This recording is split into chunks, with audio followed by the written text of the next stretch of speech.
पनौती, चोर, जेब कतरा, लुटेरा, राष्ट्रीय शर्म, पप्पू, ये किसी पुलिस थाने की डिक्शनरी नहीं है और न ही हम पुरानी दिल्ली, पुराने भोपाल या लखनऊ की किसी अंधेरी गली से गुजर रहे हैं जहां हमें ये शब्द अक्सर सुनने को मिलते हैं। ये बेहद नई और सबसे ताजा डिक्शनरी है हमारे माननीय नेताओं की, जो इन दिनों विधानसभा चुनाव के प्रचार में खुल रही है। नमस्कार, सियासी नुक्ता विद मुक्ता में आपका स्वागत है। आपके साथ मैं हूं मुक्ता सिंह। अपने इस खास शो में आज हम बात करने वाले हैं राजनीति के मैदान में चल रहे इस नए गाली युद्ध की, गालियों के नए ग्रामर की, जो राहुल गांधी से लेकर अमित शाह तक की सियासी पाठशाला में जमकर सुनाई दे रही है। याद है? हाँ, क्या पनौती पनौती पनौती, वो अच्छा भला वहां पे, अच्छा भला हमारे लड़के वहां पे वर्ल्ड कप जीत जाते, वो वहां पे पनौती हरवा दिया। टीवी वाले ये नहीं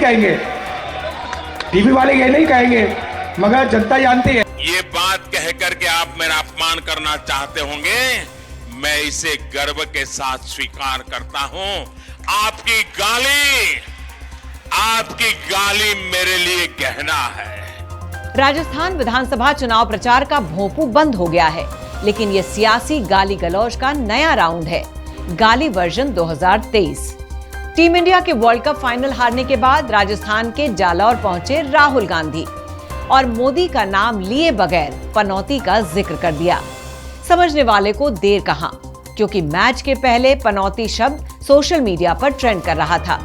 प्रधानमंत्री मोदी को लोग खूब भला बुरा कह रहे थे। राहुल गांधी ने इस ट्रेंड को पकड़ा और उसे चुनावी सभा में उछाल दिया। पनौती पनौती पनौती। इसके बाद क्या था? देश के सियासी माहौल में तूफान आ गया।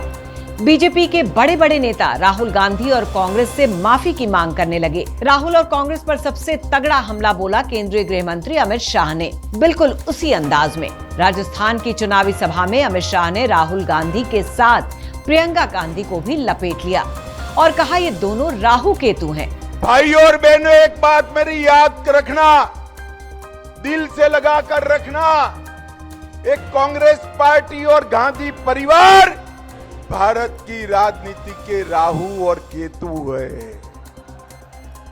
भारत के भविष्य पर जितने भी ग्रहण आए, ये गांधी परिवार और कांग्रेस के कारण ही आए। ऐसा पहली बार नहीं है जब कांग्रेस और बीजेपी नेताओं की तरफ से चुनाव प्रचार में गाली गलौज का इस्तेमाल किया गया है। हर चुनाव प्रचार विकास के बड़े वादों से शुरू होता है। घोषणा पत्र, संकल्प पत्र और वचन पत्र जैसी बड़ी कवायदें होती हैं, लेकिन चुनाव प्रचार खत्म होते होते बात इसी तरह के गाली गलौज पर आ जाती है। राहुल गांधी ने 21 नवंबर को राजस्थान के जालौर में चुनावी सभा के दौरान वर्ल्ड कप में टीम इंडिया की हार पर पनौती वाली टिप्पणी की। भीड़ में से जब पनौती की आवाज आई तो गांधी ने कहा, अच्छा भला वहां हमारे लड़के वर्ल्ड कप जीत जाते, लेकिन पनौती ने हरवा दिया। टीवी वाले ये नहीं कहेंगे, लेकिन जनता जानती है।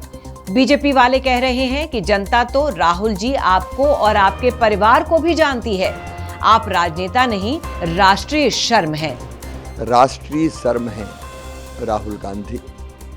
मैं नहीं सोचता था कि वो मोदी जी के विरोध में विद्वेष से इतने भरे हैं कि उन्होंने देश की हार पर प्रसन्नता व्यक्त की।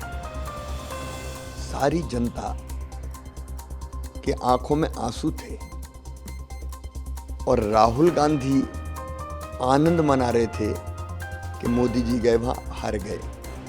जाको प्रभु दारुण दुख देही, बाकी मति पहले हर लेही।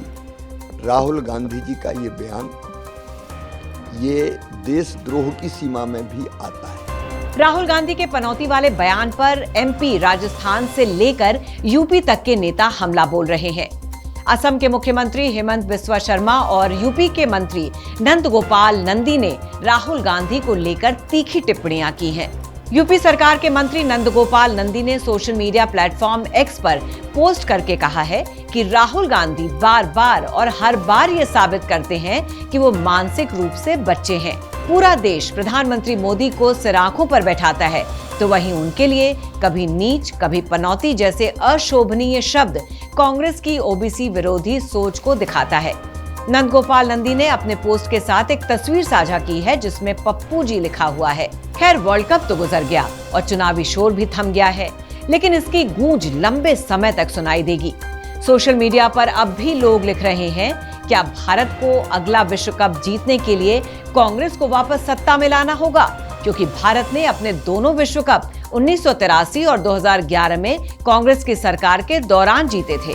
सियासत चक्कर घिन्नी की तरह है जो अपना इतिहास दोहराती है। किस राजनेता के नसीब में क्या आता है, ये सब समय का फेर है। 2012-2013 में डीजल पेट्रोल के दाम आसमान पर थे। महंगाई, अन्ना आंदोलन, निर्भया कांड से लेकर तमाम मुद्दों पर देश की राजनीति का पहिया ऐसा घूमा कि 2014 में मोदी की अगुवाई में बीजेपी सत्ता में आ गई।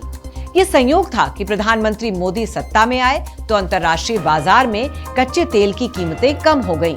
तब प्रधानमंत्री मोदी ने कहा, ये उनका नसीब है।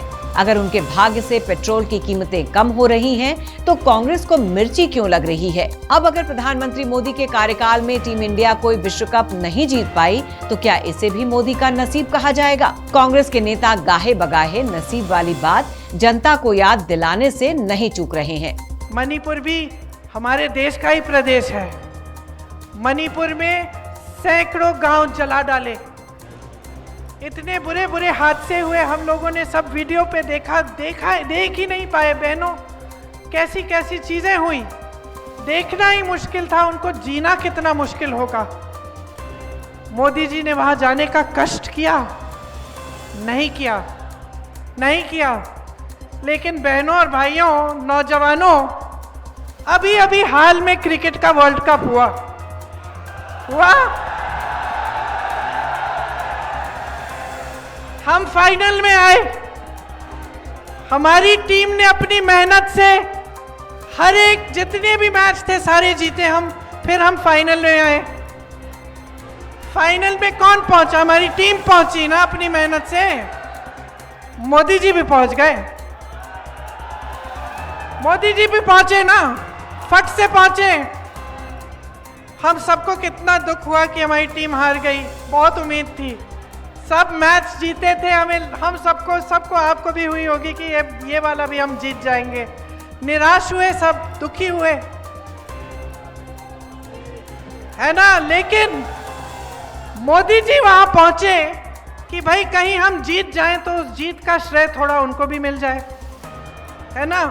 सारी मीडियाबाजी करते, इवेंट करते, अगर हम जीतते तो मोदी जी जब इस तरह की चीज़ों में पहुंच सकते हैं, जहां हमारा मान सम्मान बढ़ रहा है, जहां देश की टीम अपनी मेहनत कर रही है, अरे वो तो उन्होंने मेहनत की है ना, वो मेहनत कर रहे हैं, आगे बढ़ रहे हैं, वहां पहुंच सकते हैं। लेकिन जब संकट होता है तो वहां नहीं पहुंचते।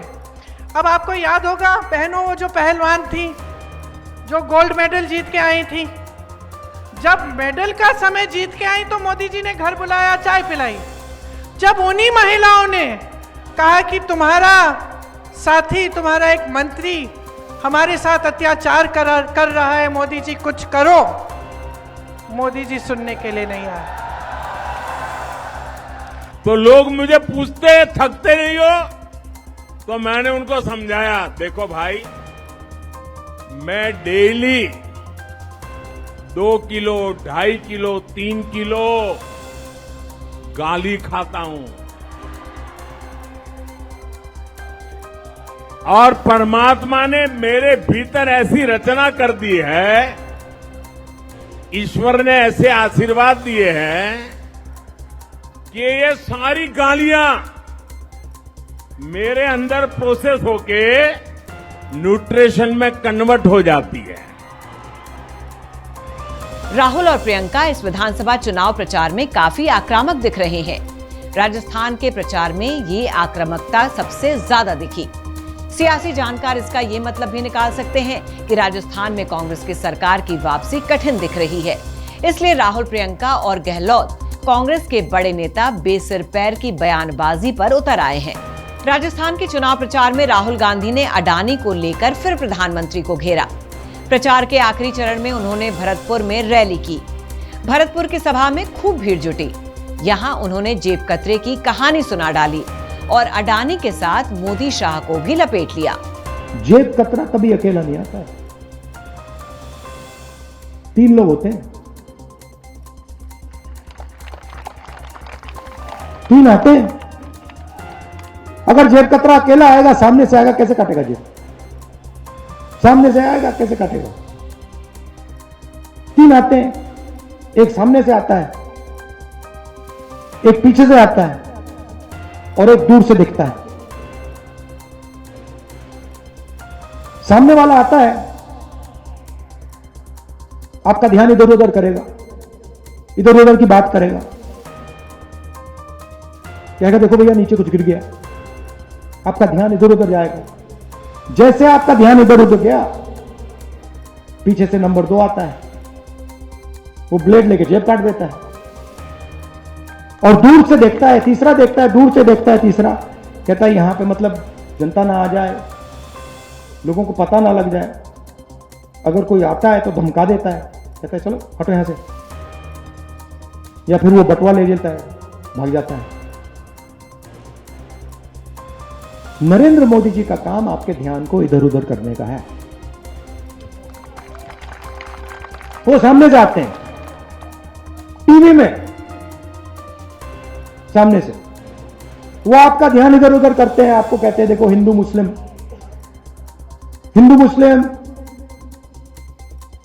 फिर नोटबंदी, जीएसटी, मुझे फांसी लगा दो, ध्यान इधर उधर करते हैं। पीछे से अडानी आता है, आपका पैसा उठा के ले जाता है। दूसरी साइड से अमित शाह देखता है, कहता है भाई यहां पे कोई मतलब किसी को पता ना लग जाए, दबा के लाठी मारूंगा। तो ये हिंदुस्तान की सरकार ऐसे चल रही है। राहुल, प्रियंका और कांग्रेसी नेता शायद भूल जाते हैं कि मोदी शाह को गाली देने से उनको नुकसान ही होता है और सियासी इतिहास इस बात का गवाह है। मोदी को खून का सौदागर कहना सोनिया गांधी को कितना भारी पड़ा, ये सभी जानते हैं। मणिशंकर अय्यर के चाय बेचने वाले बयान ने कांग्रेस को कितना नुकसान पहुंचाया, ये भी जग जाहिर है। फिर भी पता नहीं क्यों कांग्रेस के युवराज इस बात को समझ नहीं पाते हैं। प्रधानमंत्री मोदी चुनावी गालियों को गहना बनाने के फन के माहिर हैं। वो कई बार कह चुके हैं कि कांग्रेसी उन्हें जितनी गालियां देते हैं उनको उतना ही फायदा होता है। वो इन गालियों को धूल की तरह झाड़ पोंछकर साफ कर लेते हैं। वो इन गालियों को गहना बना लेते हैं। मोदी पर जितनी गालियां देनी है देते रहो। अगर 10 मिनट मुझे गाली देते हो दे दो, लेकिन 5 मिनट तो अपने काम का हिसाब दे दो भाई, इतना तो कर दो। 2023 के विधानसभा चुनावों का शोर थम चुका है, इसलिए सियासी गालियों का 2023 वर्जन अभी फिलहाल खत्म हो चुका है। 2023 के विधानसभा चुनाव सेमीफाइनल है तो 2024 का लोकसभा चुनाव फाइनल। हम नेताओं से उम्मीद करेंगे कि गालियों का 2024 वर्जन न ही आए तो बेहतर है। सियासी नुक्ता विद मुक्ता में आज के लिए बस इतना ही। हमारा ये एपिसोड आपको कैसा लगा हमें जरूर बताइएगा और बाकी खबरों के लिए देखते रहिए श्रेष्ठ भारत। श्रेष्ठ भारत पर खबरों से जुड़े रहने के लिए चैनल को सब्सक्राइब करें, बेल आइकन दबाएं और देखते रहें श्रेष्ठ भारत।